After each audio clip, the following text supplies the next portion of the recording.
Welcome, my name is Steve Titmus and I'm the Master of Ceremonies for the Expos here in Hobart and also in Launceston over the next couple of days. On behalf of the Chairman of the Tasmanian Chamber of Commerce and Industry, Mr Troy Harper, good morning to you all. Welcome along. It's great to have so many people along for the morning sessions, and your time to be here today is very much appreciated.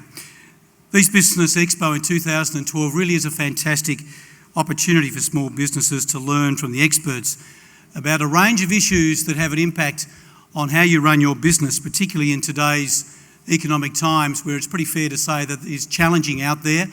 But talking to our first presenter, who you'll meet very shortly, we're discussing about that out there in the community, though, there are a number of businesses that are in fact doing exceptionally well because they are working hard at what they do and they are doing things right. And being here today shows that all of you people are interested in learning something new about how to run your business. These sort of expos are great too if you're able to walk away with just learning one thing, and it does make a difference in your business. That is certainly a wonderful thing. As Troy says, it's important now more than ever to come along and learn about what you can do with your business, particularly when we've got free expos such as this one on today and also in Launceston tomorrow. The Minister for Economic Development, David O'Byrne, is an apology this morning because Parliament gets underway today and there's just a couple of things on the agenda that need to be addressed in Parliament this week as it gets underway. But he has recorded for us a welcoming message. So if I draw your attention to the screen, we'll hear from the Minister for Economic Development, David O'Byrne. Hi, first of all, my apologies that I'm not able to be there in person. I'd like to congratulate the Tasmanian Chamber of Commerce and my department, the Department of Economic Development, in working together to make this Business Expo occur. It's crucially important from a government perspective that we engage with business. We understand their needs, we understand their hopes and dreams, so we can play the crucial role in making sure that those dreams can be delivered upon. We know the Tasmanian government is not the silver bullet, and that's why we've worked together with the small business community and with the business community to produce some significant strategy documents over the recent months. The first being the Economic Development Plan, a plan which plots out a generational vision for the Tasmanian economy. Within that plan is the Small Business Strategy, a strategy designed to specifically assist small business in fulfilling their dreams and reaching the potential that they have, not only in the capital cities, but also in our regions. Within that small business strategy, we look at assisting business in reaching the digital economy with Tasmania Business Online. We look at the issues such as red tape and how we can reduce the burden compliance on our businesses so that you can focus on making money, employing people, reaching new markets, as opposed to sitting down filling out paperwork. We know that we have a strong future in Tasmania. We know the global circumstances are tough, that the Australian dollar and other such global circumstances are putting pressure on economies across the globe, and we are not immune to that. But we know through working strategically in the short, medium and long term, driving innovation, assisting business in to do the work that they know that they can do, we can get through this time, and Tasmania will continue to prosper, continue to grow and continue to provide opportunities for our children and also attract people to our island to invest, to live and to enjoy the beautiful lifestyle that we have here. So I urge you to take advantage of today. It is a very important moment in the Tasmanian economy, and through Business Expo and through businesses working together with government, with the Chamber of Commerce, I know that we can continue to build the Tasmanian economy. So please have a good expo, enjoy yourselves, learn, and then take it back to your workplaces and invest and innovate and drive that change that we all know that we can achieve. So have a great day and thank you very much. And the Minister will be in attendance here at 1:10 this afternoon if anyone wants to specifically catch up with the Minister this afternoon. Just to let you know a little bit that is happening today, very shortly we're going to be talking about planning with Dean Demeyer, and then we'll talk energy efficiency with James McKee from NRM North. Then there'll be a lunch break which will happen at noon till about 12:40, and then after that there'll be money and financials, followed by What's Out There to Help. That's a government services and tools presentation.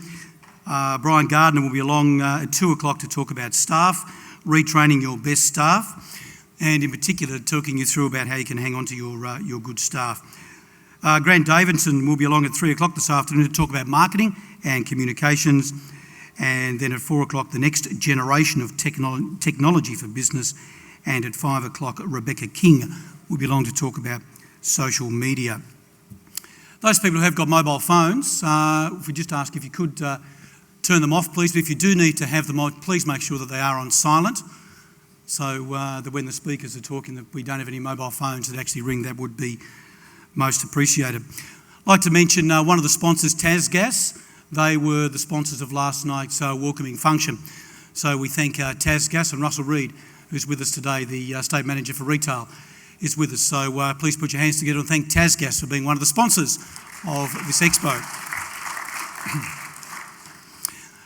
Okay, that's enough from me. Let's find out a little bit about how to run your business a little bit better. And I noticed there's some young people up in the audience as well. It's great to see that we've got some school people along, learning at a young age about how to successfully run your business. Of course, proper forecasting, that is crucial to your business, especially when it comes to cash flow. Our first presenter for this year's Expo is the CEO of Strategic PBS. Dean Demeyer is a chartered accountant. He's got over 20 years of experience proactively advising small and medium-sized businesses on wealth creation, profit and cash flow improvement, and he's done that in Tasmania, Queensland and also in Western Australia. Having observed many businesses over the years, Dean has witnessed what works in business and in particular what doesn't work. He is passionate about transferring his knowledge to his clients so that they can benefit from his experience. Dean's business has been very successful. They've won a number of awards, and their awards include the Nixon Award for the Most Entrepreneurial Firm of the Year in 2011. And they beat entrants from across Australia and also New Zealand for that particular award. They were the 10X Franchise of the Year for achievement in marketing in 2010, and also with their 10X franchise, they are the most outstanding achievers in public events to the business community in 2010. You please make welcome a man with tremendous experience. He'll pass on some great knowledge to you this morning. Please make welcome Dean Demeyer.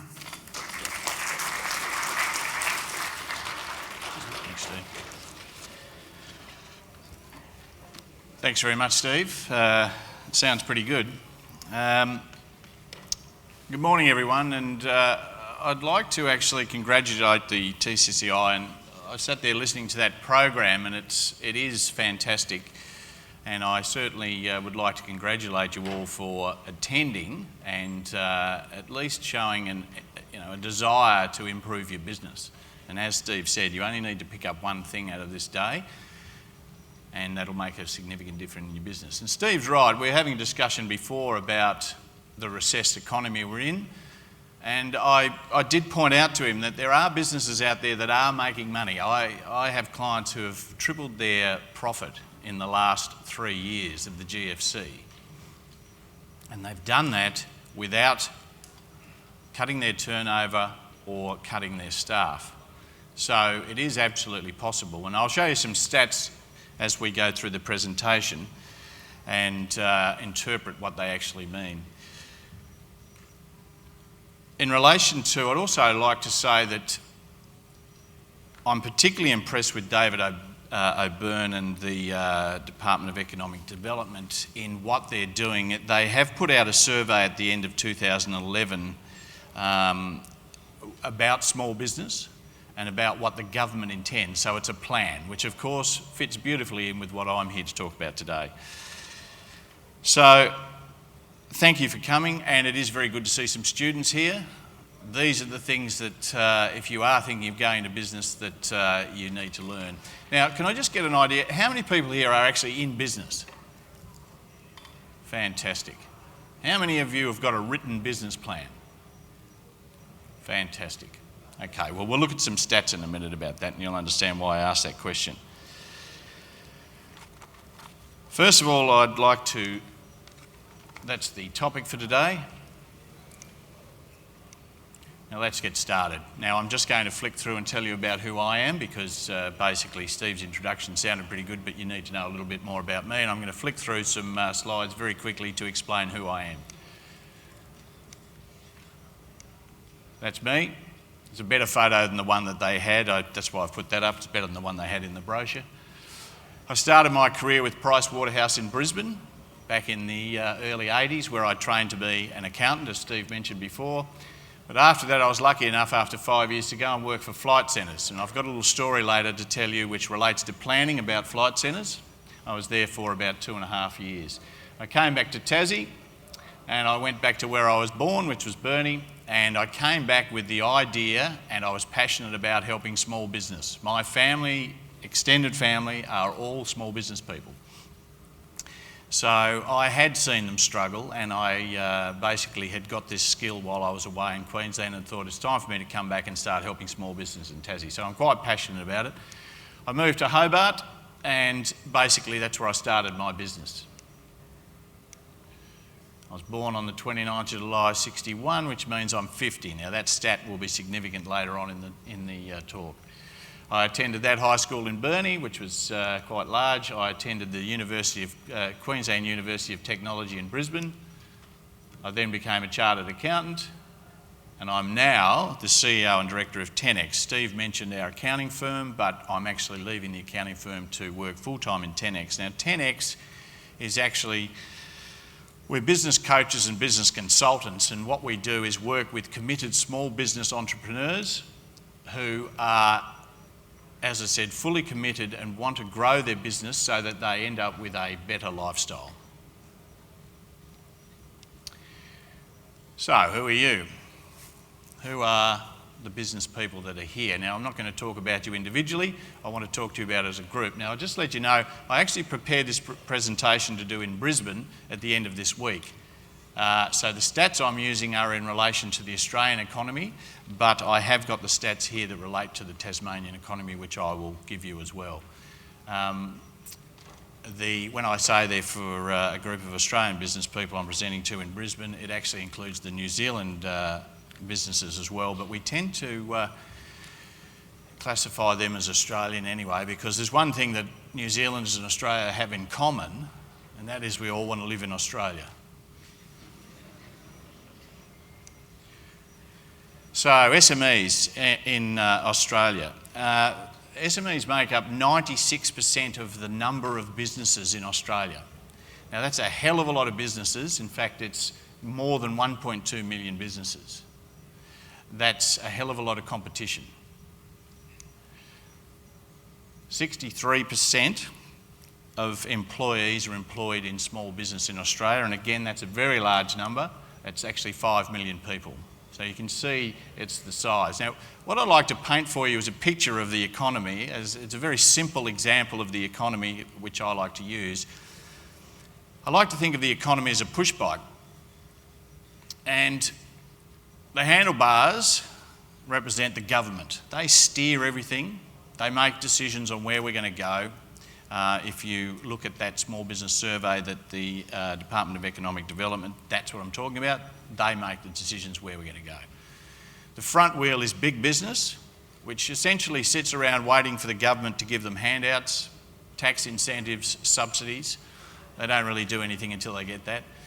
But small business, which is this huge number of businesses, you're the pedals, the cogs, the chain, you're the thing, you drive the economy.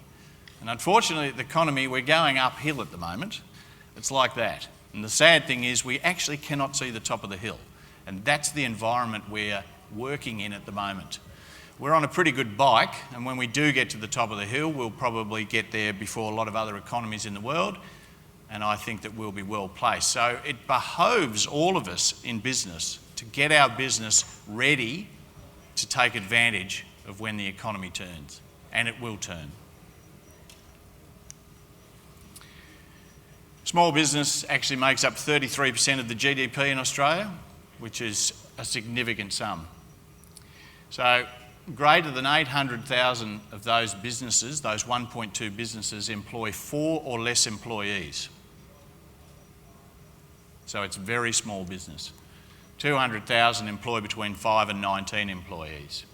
So essentially you've got 1 million that have less than 20 employees. Now, in our definition in Australia, if you've got less than 20 employees, you are a small business. Now, I showed you SMEs, this is actually small business. So there's 38,000 businesses in Tasmania, more than 95% are in this category. That's 36,000 businesses. Some other interesting stats about that.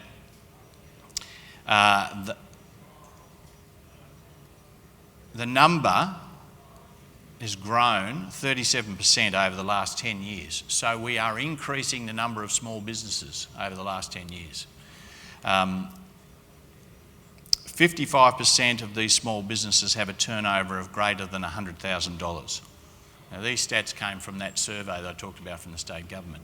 So it's quite significant, the number of businesses that we have in Tasmania. Now, there are a lot of businesses where people are over 50, and later on we'll be talking about succession planning, and that becomes quite relevant then. Now, SMEs are the fastest growing sector of most economies around the world.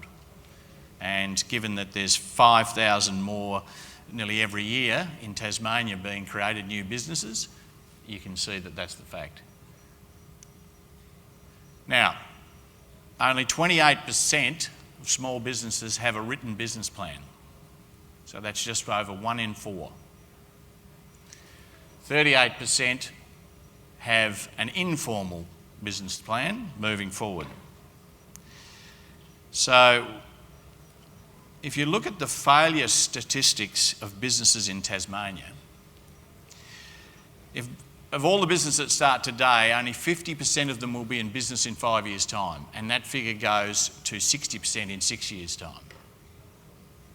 So there's a real need for businesses to start planning for growth. You'll see later on that it is one of the habits of successful business people. The fact that all these businesses, the good thing about businesses that are going out of business is that every time someone goes out of business, someone comes along and starts another one, and that's why the number are growing. Now, the thing that means for you as a small business owner is your market is changing all the time because there are new people coming into the market, new competitors coming in, people are leaving, but people are coming in, and they're coming in greater numbers. So it means that you need to plan ahead. You need to be able to move with the market.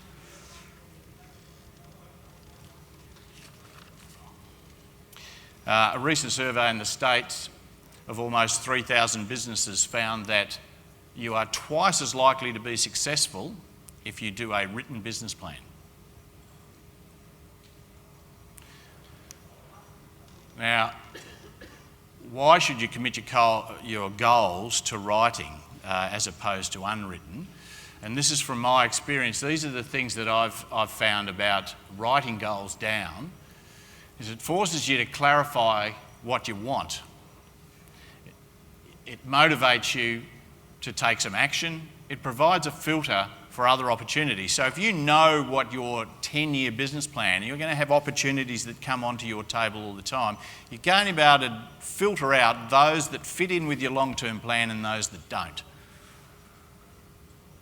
It helps you overcome resistance when you get to that stage where you're a bit tired and you've lost a bit of effort, or something's happened in your business that's made you feel a bit down. It helps you overcome that, get your business plan out, reassure yourself you're on the right track. It enables you to see your progress. You actually know where you're going. You can actually measure it against something. But the most significant thing is it puts the goal into your subconscious. Now that's significant because every decision you make from that point on, consciously and subconsciously, will drive you towards your goal if you've written it down. If you've had that conversation with yourself about what are your goals, your subconscious will take over, and all those decisions you make on a daily basis will actually drive you towards it. It can be said that if you want to think about running a business, it's quite difficult, but if you want to think about running a business, it's like trying to do a 500-piece jigsaw puzzle without having looked at the box I'm not sure if anyone's ever tried to do that, but it's very difficult. But the business plan is essentially the box. It tells you where to put the pieces. So that's another simplistic way of looking at it. So what is your business supposed to deliver to you? Now, we've asked hundreds of businesses over the last 3 years in Tasmania this very question about what it is that your business is supposed to deliver you. And the three common things, the common threads that come through are these: wealth, wealth creation, satisfaction, and lifestyle. They're the three things that come through time and time again from people when we discuss what they want out of their business. Now, let me just ask you a couple of questions. I might drag this whiteboard out and just get some feedback from you. I hope you can see it. I don't know if you kids will see it up the back, but I'll write these down. I want to get some feedback. What do you think the positives are of being in business? Yep. Freedom. Beg your pardon? Freedom. Yep.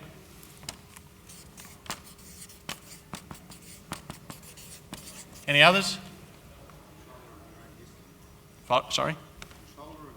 Control, yep, of your own destiny.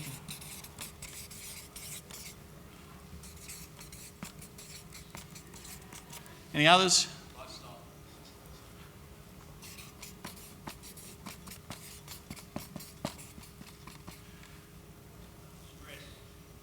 Yeah, I said the positives. We'll get to the negatives in a minute. You can see what you've achieved. Yep, so sense of achievement. Here's my doctor's writing here. Able to help others. So that really falls under that satisfaction thing, doesn't it? You know, helping others.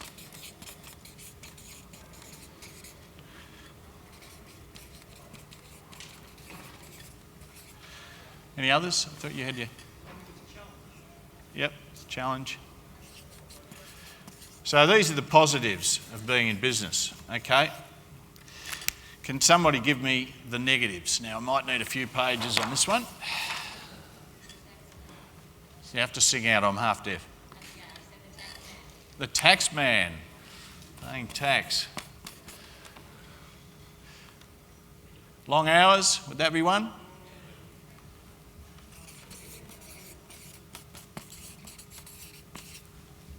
Crappy clients, would that be another one? This is my experience now. Staffing issues, maintaining, keeping staff motivated. Red tape, yep.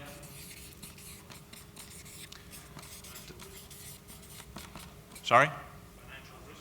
Risk, yep. Now the list could go on. And the reason I'm writing these down is because what a business plan is actually designed to do is maximise the positives and minimise the negatives. That's what a business plan is designed to do.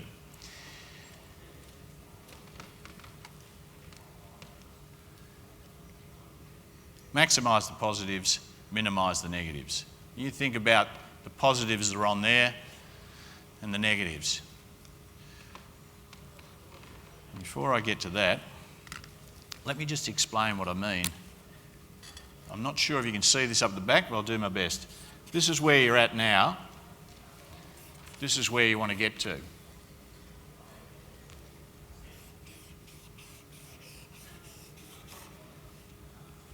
This is satisfaction, wealth and lifestyle. This is time, obviously, across here. This is where you are now. This is where you want to be. Maximise the positives, minimise the negatives. This is the business plan. These are the steps you need to take. These are the milestones along the way that you measure yourself against and celebrate. But this is a business plan. It's taking you from here to here.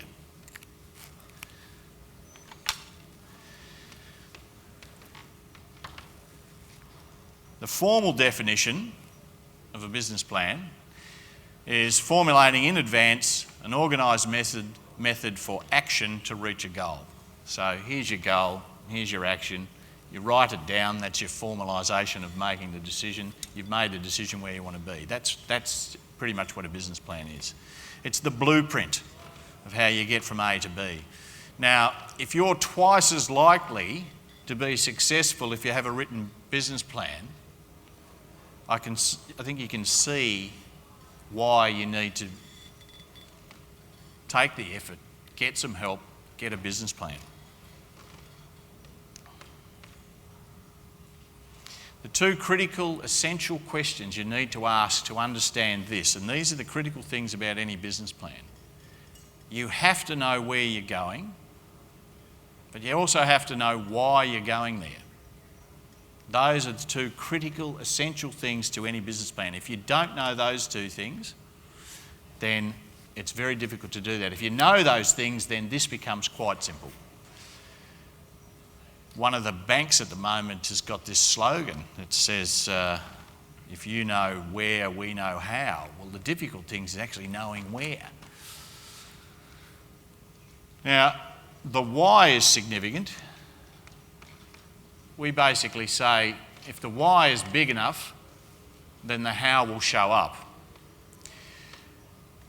Now, an example of a why is, it's a purpose. So if I laid out a board along this floor that's, say, 4 inches wide and 8 foot long, and I said to someone, come and walk along that, they'd say, yep, no problems, and they'd walk along it. Not a drama in the world.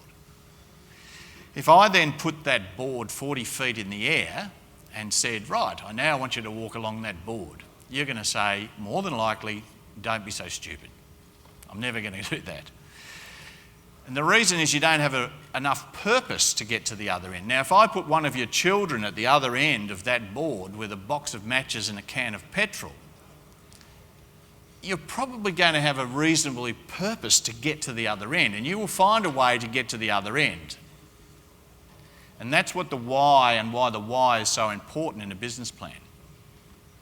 It's not an easy thing to find, but with some assistance and some thought process, generally you find out, and this is my experience, people find out the why to something when they've had a crisis. Because as human beings, we tend to move away from pain rather than towards pleasure.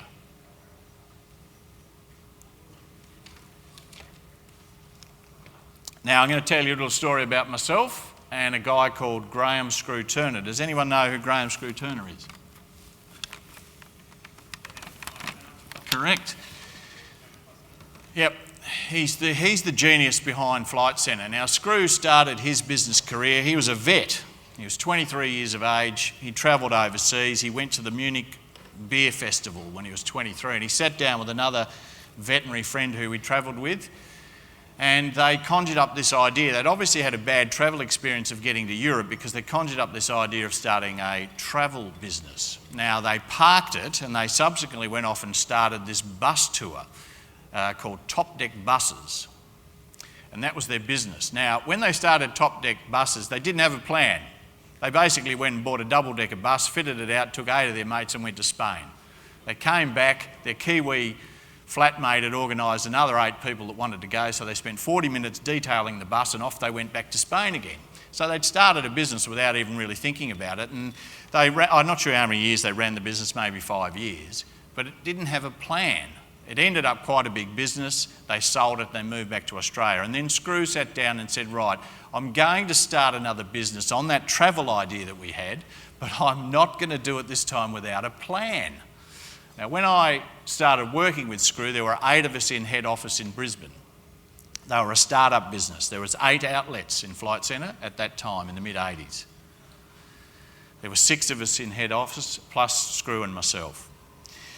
I was there for 2.5 years, and in that 2.5 years, they went to 100 outlets in Australia, New Zealand, England, and the States. Now, they've got 2,000 outlets, 13,000 employees in 11 countries. And Screw has revolutionised the travel agent business across the world, not just in Australia. He had a plan. I didn't. I left and came back here. So one of us now lives on his own island off Queensland, and the other one lives on an island off Victoria. So I'm possibly the biggest idiot you've met today. The other 7 people, the other 6 that work with Screw, all stayed with the company, and when it listed, I think they're all now multimillionaires. But I'm not bitter. I learned a lot, and I'm now able to put in perspective all the things that I learnt from working with someone who started a startup business, is now an international success. Okay, that's my sad story. Now, can anyone tell me what these companies here have in common? There's a few things, but they're all American for a start, I think. But the significance about these companies is they all started during a recession, which is fairly counterintuitive, and they're all quite large and now successful. But they all started in a recession. The other thing they had in common is they all had a business plan, which they executed. So it is possible in this recessed economy. Now, if you've got an existing business, you've got one step ahead of a startup business. So it probably, I'd suggest what it needs is a change in mindset.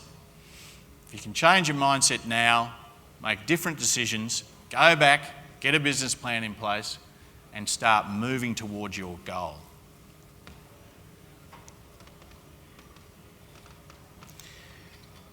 Now, part of the reasons why a recessed economy is actually got some advantages in it for small businesses is because your competitors are weakened, people are selling up, they're retiring, they're going out of business.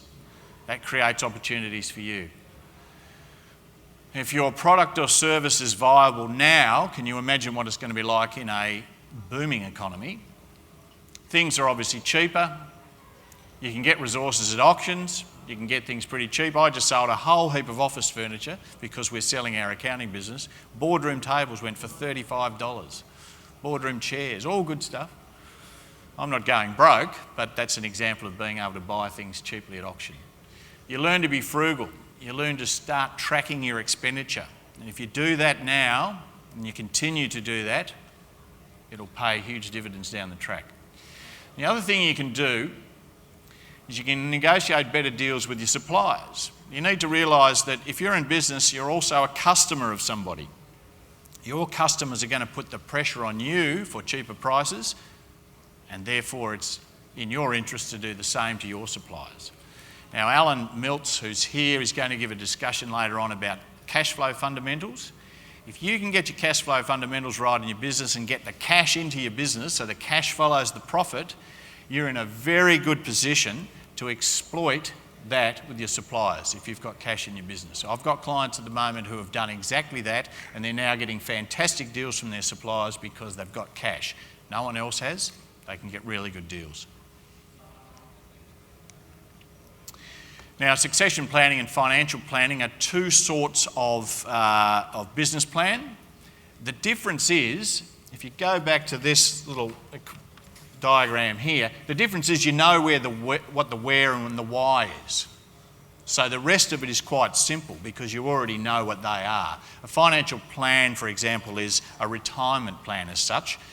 And a succession plan, I've got another formal definition of a succession plan. Bear with me while I find it.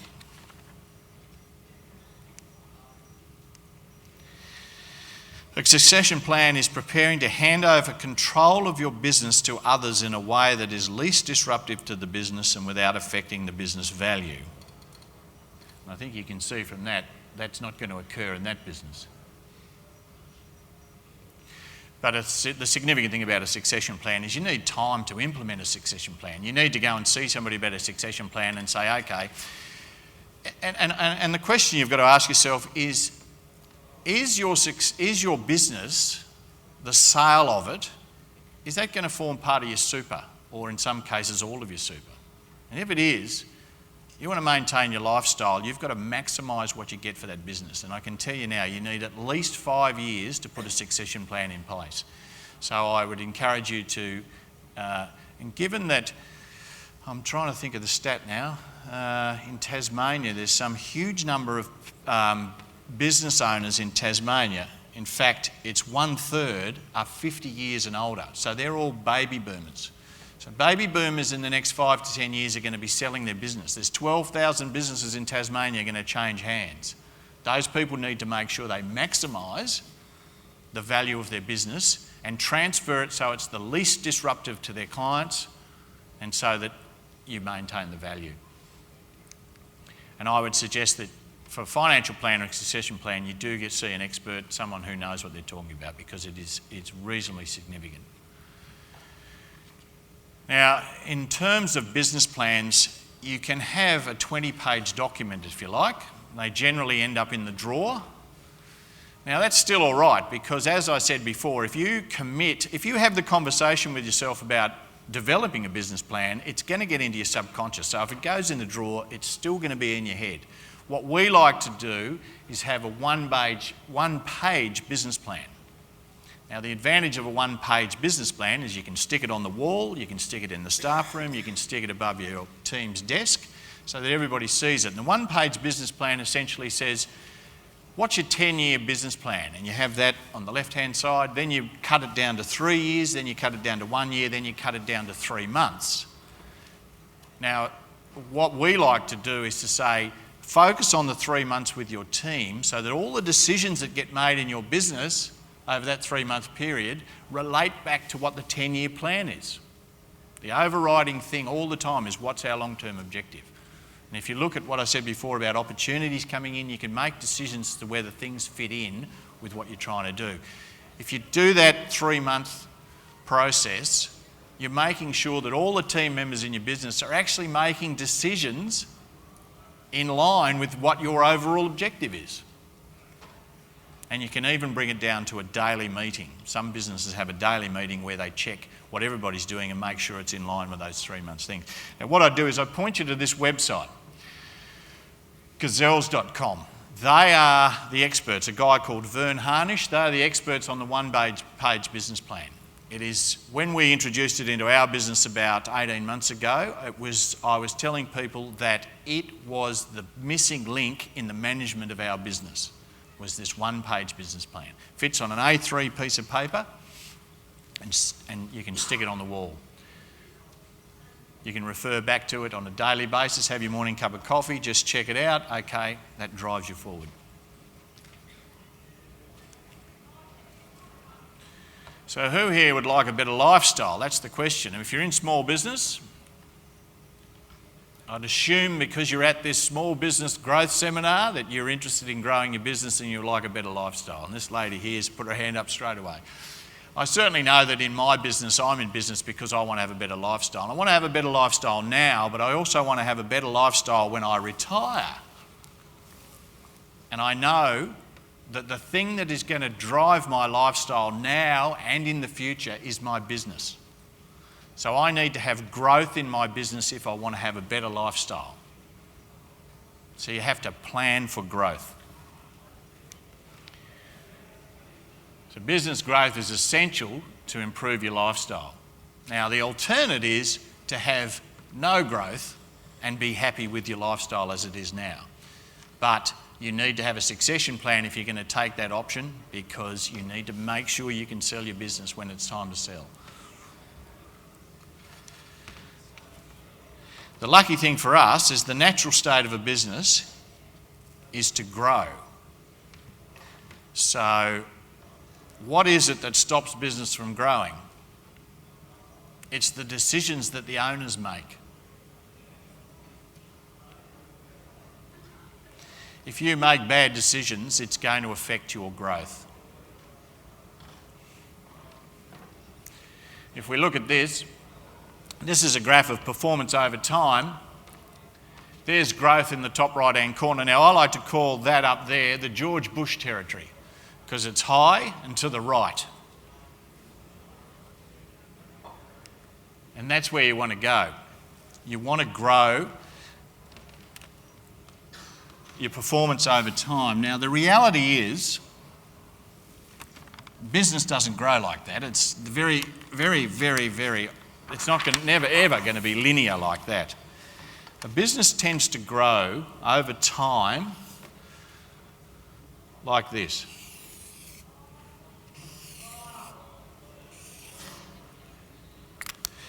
And let's use an example. You start off your business here, you're on your own, you get some momentum, your business is growing beautifully, you get to a point in time where you've got to make that decision, do I employ somebody? Because I'm getting so busy now, I need to employ. So that's a decision point right here, right there. The business then, so you just make that decision, you employ someone, it starts to grow again. You get to here, you need to make another decision about your business premises. You've outgrown your business premises. Do we need more employees? Are we going to grow? So you make decisions. These decisions here, they're the decisions that determine whether your business keeps growing or not. As I said, it's not linear. It peters off. It's like weight loss. You start losing weight, it's fantastic, and then it plateaus out. You need to make a different decision. So you need to make different decisions,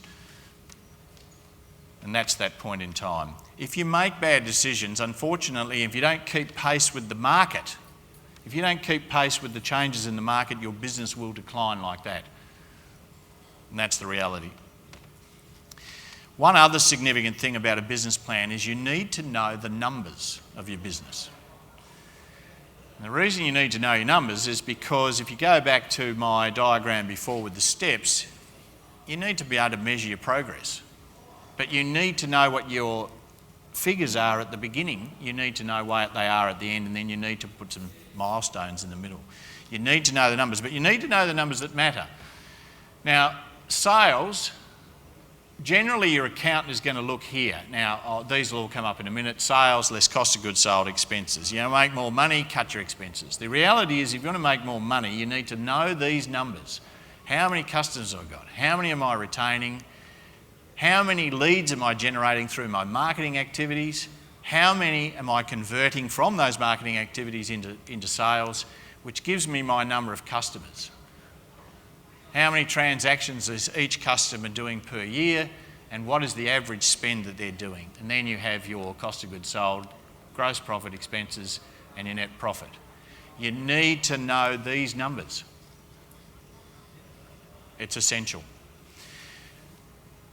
We had a client, in the last 18 months, who, and what I'm saying this for is because you need to know the numbers, you can't just estimate them. We had a guy who estimated that his conversion rate here was 85%.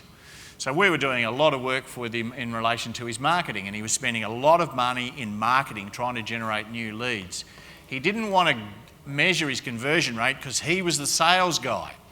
So it was a measure of his success. We finally convinced him that he needed to do it. We calculated his conversion rate at 22%. Now, he was quite depressed about that, but we then said to him, listen, you can't double 85%, but you can certainly double 22%. You can then double it again. And he stopped spending money because he was getting plenty of leads. He just had a crappy sales process.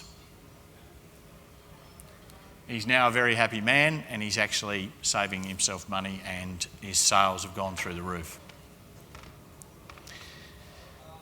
You must know those numbers. We at 10X spend a lot of time trying to find these numbers for clients because they're not very well known.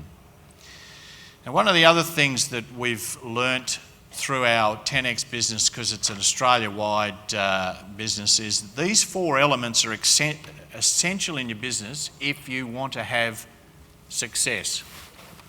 You need to have these four things. You need to work on yourself, change your mindset. You need to get a great team on board. You need to have great systems. And significantly, you need a business plan. If you can get those four things in place, you're almost guaranteed to have success.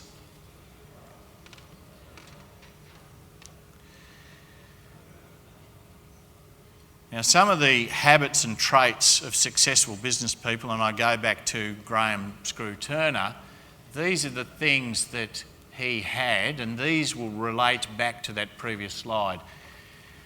If you have a clear vision and strategy and strong commitment to implement, you've essentially got a plan.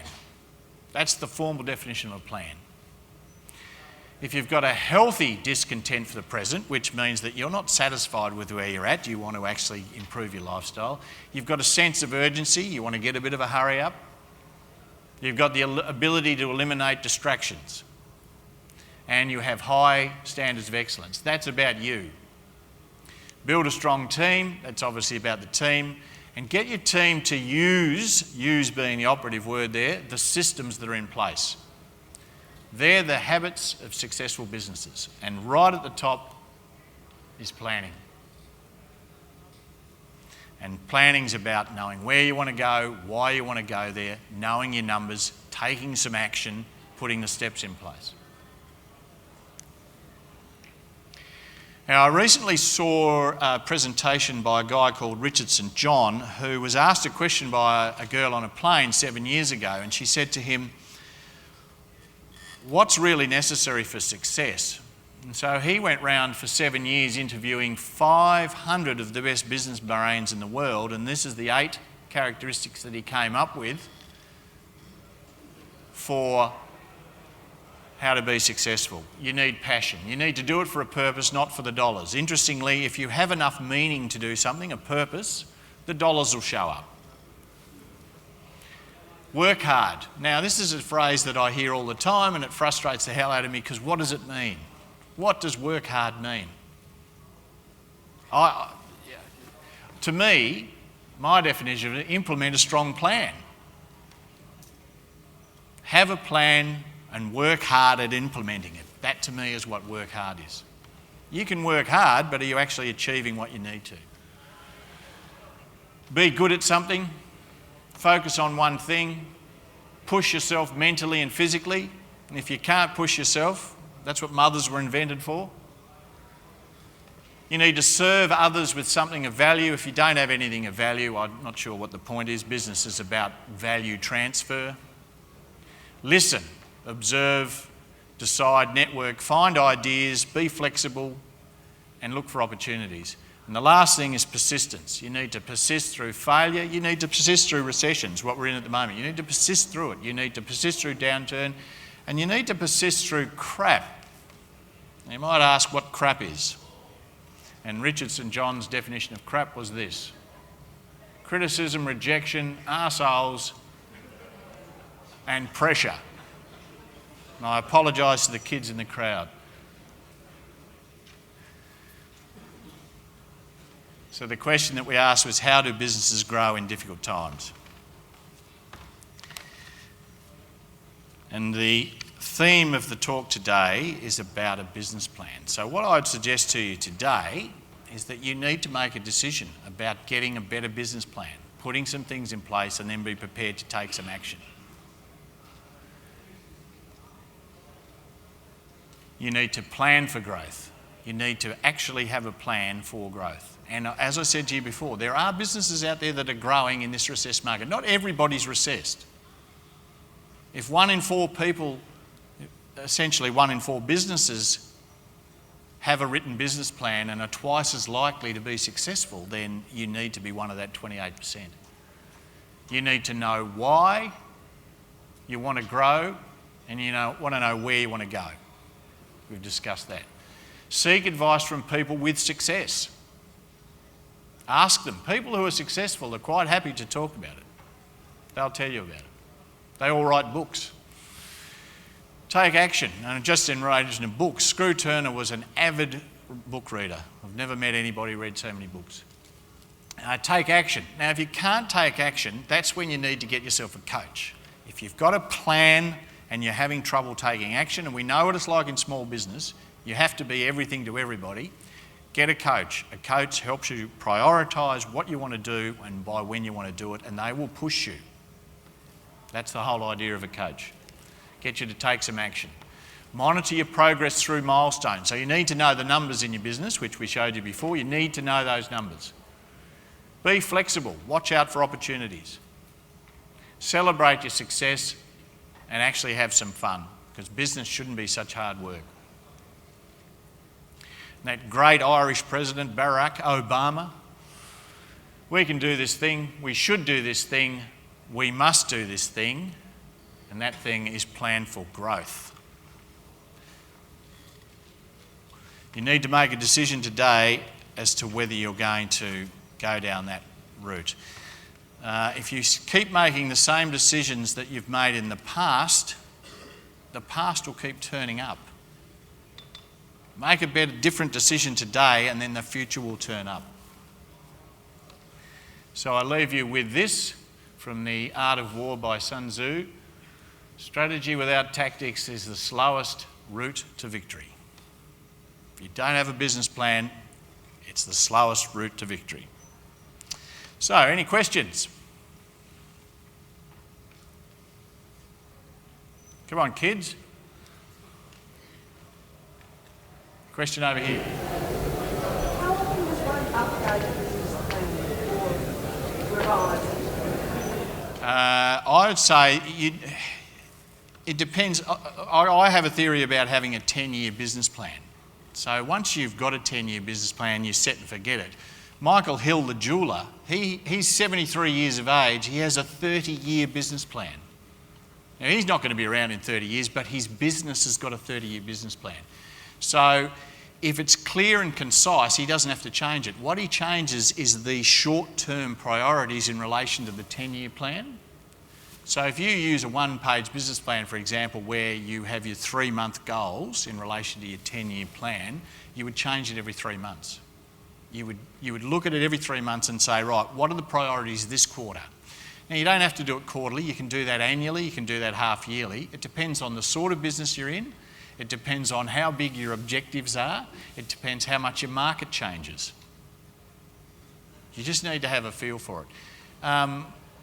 You know, if you had yourself a good accountant, you'd probably do it every year because you'd have that conversation. Is that helpful? Any more questions? I'm blinded by the light there. All right, well, what I've tried to emphasise to you today is that it's absolutely essential. The stats prove it. You absolutely need to have a business plan, and I encourage you to go and get some help and implement a business plan as soon as possible. Get an understanding of where you're going to and why you want to go there. Know your numbers, and you will be successful. And on that note, I thank you very much.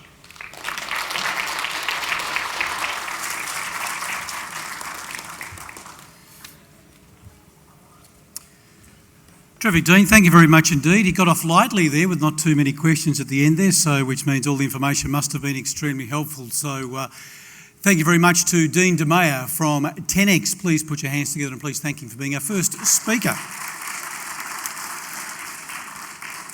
We're just going to take a few minutes break just so we can check that all the electronics are working properly for our next presenter, which will be James McKee, who's the CEO of NRM North, and he'll talk to us about the natural resources and how we can maximise not just the profit, not just making sure that it's environmentally friendly, but also maximising the economic profits as well. So James McKee will be with us very shortly.